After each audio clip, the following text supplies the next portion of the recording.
Welcome, welcome, welcome. My name is Brandon Simmons. I am a husband, father, student currently, and published board game designer. And I am making this channel because, well, I love game mechanics, mainly coming from a board game side of things, but I have been playing video games all my life. And with Godforge on the horizon, I figured why not dive into this in a bit of a different way. Now, Godforge is an up-and-coming mythology-based hero collector that's a turn-based RPG and something that is very close to my heart. I'm sure a lot of you guys know these types of games. Raid Shadow Legends, Honkai Star Rail, Brave Frontier, I think, is one. I don't know if that's turn-based. I was actually having a conversation about that. Anyways, so while most content creators cover these games by breaking down characters and tier lists and meta strategies, I'm going to do things a little bit differently. Not necessarily so much so. I will be still covering those things. However, especially to start, when we don't really know what's in the game. We know characters. We know general ideas. We don't know exactly the inner workings of those things. So I'm coming up with my own things for funsies, and then we're also gonna speculate some, trying to figure out what characters might be doing, what their moves might look like, based off of animations that we've seen, based off of just their lore, how they look, so on and so forth. So I thought that might be a really interesting way to go about things, just build up some hype by going over things and seeing how the intricate interlacing of all these things might work, because that's what I love. So, to kick things off in this first video, I wanted to talk about two debuffs that I brainstormed whilst coming up with some original, not my own original characters, but some characters that I would like to make playable within Godforge.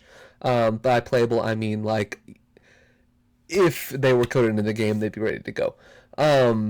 So having the looks fleshed out, the inspirations, the move sets, the animations, mood boarded out, everything like that. Essentially everything we've seen from Godforge, I myself am taking steps to do something similar to that as well, just for fun. I am in no way affiliated with Godforge, Fateless, nothing. This is strictly my own creative brain, coming up with some fun things to keep things interesting. Like I said, I am a student right now. I am watching our two girls, my wife and I's two girls during the day. So when I'm not watching them, like they're napping right now, and when I'm not doing schoolwork, which I don't have any to do today, thank goodness, I'm going to be making some videos, some characters, some mechanics, and then going over the stuff that we know about it so far. Let's go ahead and get into this. So I made a little video that essentially goes over the two debuffs step by step. The reason why I did both of them in one is because they actually play together in a really, I think, could be interesting way. Obviously, this is completely separated from any sort of game system, so the specific how things work together is completely still up in the air. I will go over that at the end after I explain them. Yeah, let's just get into it. So the two debuffs are ill-fated and charmed, trying to go along with the gods aspect. The gods determine our fate. They etc., etc. And then charmed was inspired by a very specific character. The one right here, Epithemia. Yeah. So let's just go ahead and get into this now. Real quick before we do start, the characters that are included in here are not any characters that are in Godforge, obviously. And obviously the monsters that they're fighting are just fake AI stuff. AI was used for most of this stuff, just for images and everything like that, just because I'm no artist. I am a board game designer, not an artist. I just use things to mock them up really quickly and keep going. So these characters that I am working on fleshing out as quote-unquote, again, playable characters, are from Sherilyn Kenyon's, now Sherilyn McQueen, her Dark Hunter series of books. Now I will say the series is a little on the PG-13/R side of things. It is technically considered smut, but if you're into that thing, oh, they're so good. My wife and I are listening through them together. Whew, really good. Lore is awesome. World building, amazing. Really love the characters, especially the one all the way to the left, Acheron, Apostolos, amazing. So here we have Acheron, or Apostolos, on the left, the final fate, as he is called. Then we have Bethany. She has a more harder name to pronounce, but I'm not gonna say it just right this second because I have to pull it up. Epithemia, who is right here, and then Apollomy, which you'll see this, but this is how you know it's fake, because Apollomy and Acheron would not be on the same team, because that's actually in their game mechanics, is they are not allowed on the same team. It's because in the lore they are not allowed to exist on the same realm at the same time, or else the apocalypse happens. So just throwing that out there. But yeah, so we're gonna go ahead and I'm gonna play this. It does have some music. I'm gonna pause it and read through the scenes as well, so you understand, and then go over it in more detail. So I hope this helps you understand that.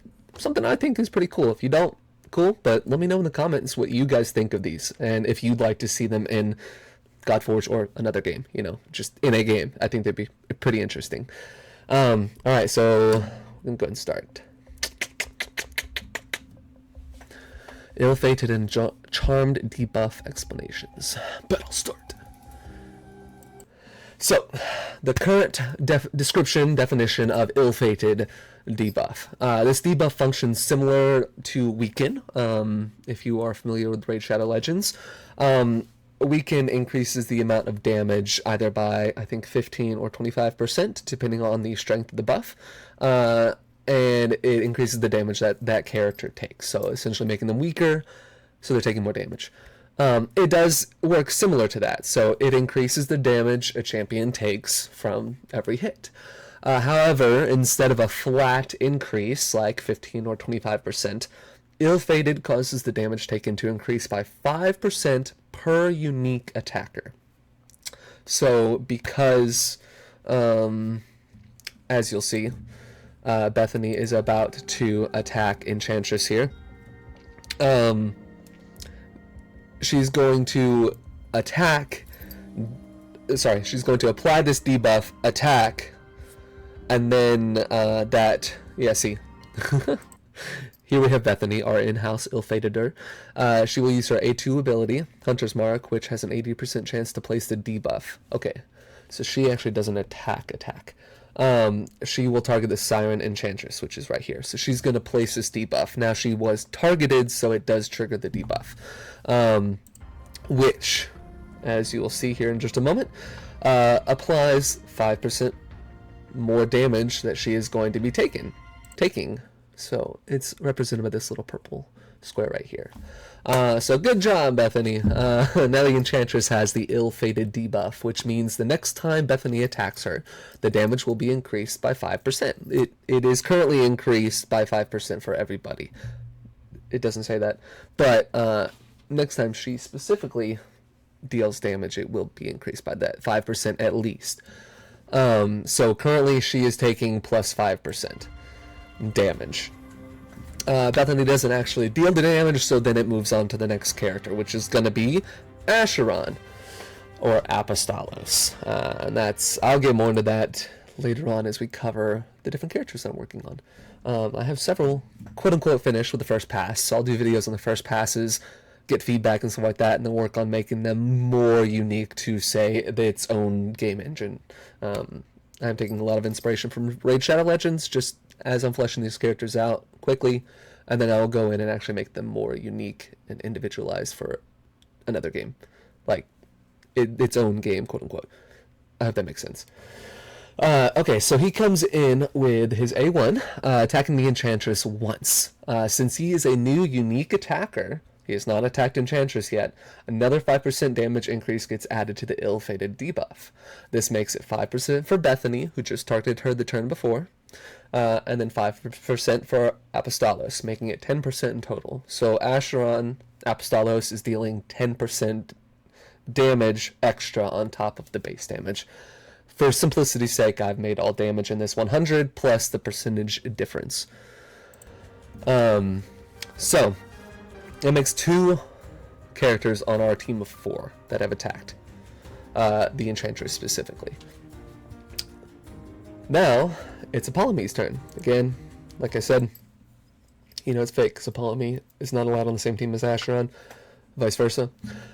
She's going to use her A2 and attacks all the enemies twice. But we're only going to look at the Enchantress's damage. So just know that all of the characters are getting hit twice, but only the Enchantress is taking, or giving, sorry, no, you're right. I'm right. The Enchantress is taking increased damage from the base 100. So each of these are taking 200, and then Enchantress is taking more damage. So even though that Apollo is only attacking her twice, is only increasing the damage once. So it will increase the damage the first hit that Apollo makes, because Apollo is a new unique attacker. So it's going to increase it another 5%, bringing it up to 15. And then for the second hit, she's not a new unique attacker. She has hit Enchantress once before, so it doesn't increase it again, but it does keep that 15% active. So yeah, that's what all this says. So she will be dealing 115, 115. So 250 compared to 200, as these other are taking. So, after Apollo goes, we are then going to move on to Epithemia. This is where things get interesting. Give it just a second, I'm sorry. Alright, so, I'm not even gonna read that. I'm not even gonna read that. We're just gonna keep going. Because yeah, if Epithemia is gonna attack the Enchantress, go up to 20%, cool. No, we don't want to do that. We want to maximize this damage that the Ill-Fated buff is going to do. So instead, Epithemia, using her A2 ability, and I actually have her fleshed out. I actually have Acheron fleshed out as well, but I now have Epithemia fleshed out too. Here's the current definition of the Charmed, and this is where it's going to be really cool. So, when affected by Charmed, a champion loses control of their next turn and will automatically attack a random ally using their default A1 ability. After the attack, the debuff is removed and the champion regains control of their actions on their following turn. So what that means is that Epithemia is going to have a chance to apply Charmed to all enemies, because it's an AoE charm, and in this reference, 3 of them are going to get charmed. So these 3 are going to get charmed. Enchantress is not. However, we don't need Enchantress to be charmed, because Enchantress cannot attack herself. So we have alright, let's go to the first turn. Now, so these are charmed, and Enchantress was targeted, therefore a new unique attacker. And this is where a little bit of work needs to be done, because I wanna as my definition states right now. I'll get into that in a minute. I'll get into that in a minute. It's breaking it down a little bit too much before you even understand it. So we're going to go with this stabber. That's a name. Is charmed. It's its turn. So we've gone through our 4 characters, so it's going to go through their 4 characters. Charmed, or the stabber is charmed, so it's going to use its A1 on a random ally. Lucky for us, it hits Enchantress, which means that it is a new unique attacker. So it's going to increase damage by 5%. So as in this example, Epithemia targeting Enchantress with that AoE attack increased it by 5%. So that was 20%. All 4 of our characters attacked Enchantress, so that's 20%, which is less than the Raid Shadow Legend max weekend of 25%. However, now that the stabber is attacking Epithemia, is attacking Enchantress, I'm sorry, it's going to increase by another 5%, making it 25%, which is equal to Raid Shadow Legends weekend. Which, cool, yeah, more steps, whatever. However, the next enemy is also going to attack. Yeah, come on. Let's skip it. Let's skip it. Alright. Oh, dang it. Alright, well, the Protector attacks the Wave Rider, so you can't get them all. So we don't get that extra 5%. However, it is going to then go to the Wave Rider's turn, and it randomly attacks the Enchantress again. Cool. That increases the ill-fated up to another 5%, making it 30%. That the Wave Rider, with any buffs, anything on him that is increasing his damage, any affinity reactions, whether it's a weak hit or a strong hit, is getting added to that damage as well. This is strictly just counting the debuff damage. That does not include anything else that in a situation like this, in a real life situation, could be afflicting. And all the damage is getting hit to her. So it's not just base small amount of damage. So this charm can be really, really rough, but it's random. And we'll get more into that in a second. So that's 30%. And now keep in mind that all of these are no longer charmed. And her ability has a several turn cooldown. And so, yeah. And this is where we get into the breakdown of stuff and figuring out what we could do with it. So, first off, any comments, questions, concerns, you just let me know down in the comments below. This is a brand new channel. I want to make this a conversation the entire time. This is literally just me throwing stuff from my brain out here for you guys to see, hopefully enjoy. But anyways, to break this down a little bit, it'd be really cool to see these two interact, because that was the whole thing, is ill-fated is not necessarily supposed to be used by itself. It can, that is totally fine, because in, say, I don't know, say like Hydra. I don't know if this would... Hydra from Raid Shadow Legends. It is this 3-headed beast. You have 6 members on your team. That's 30% right there. Right, 30. Yeah, that's 30%. 30% right there. If you apply this to an enemy's head, and you have 6 people on your team, that's 30% if they all attack it.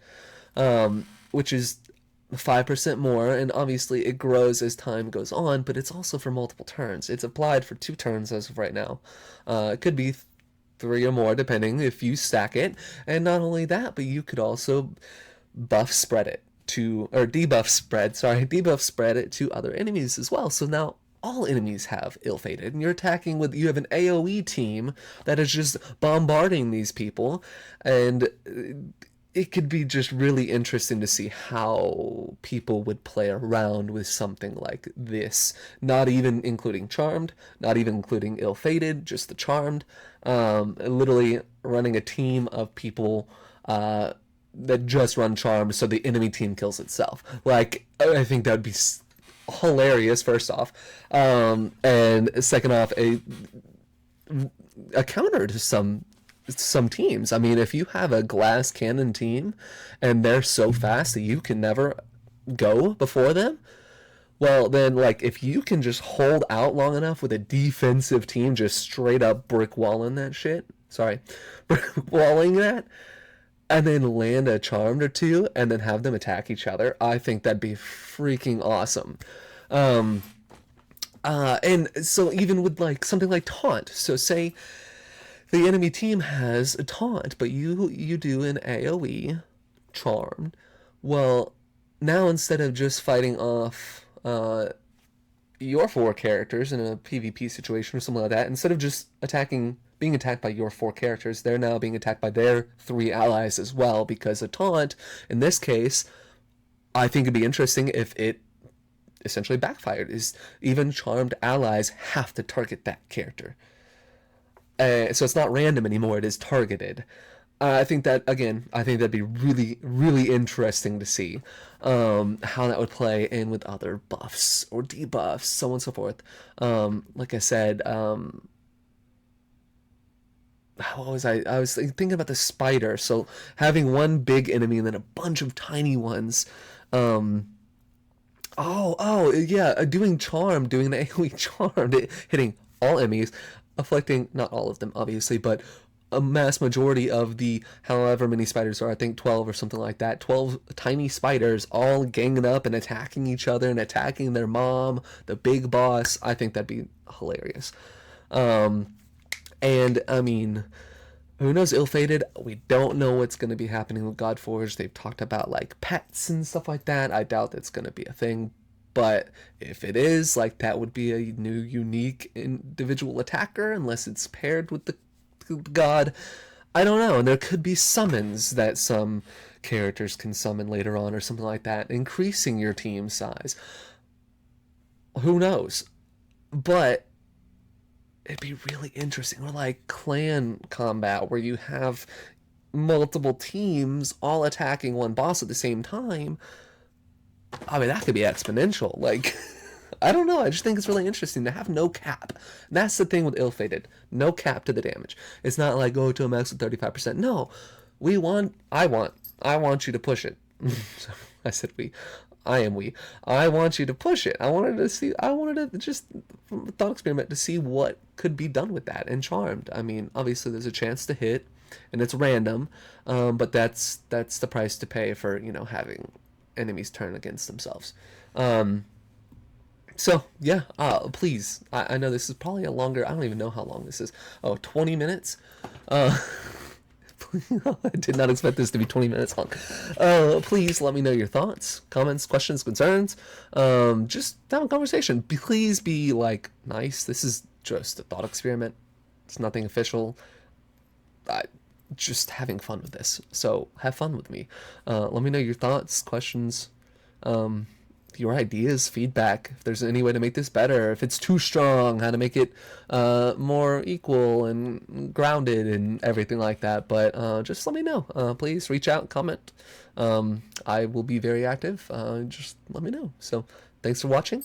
You'll have more videos coming soon. Thank you very much. Bye.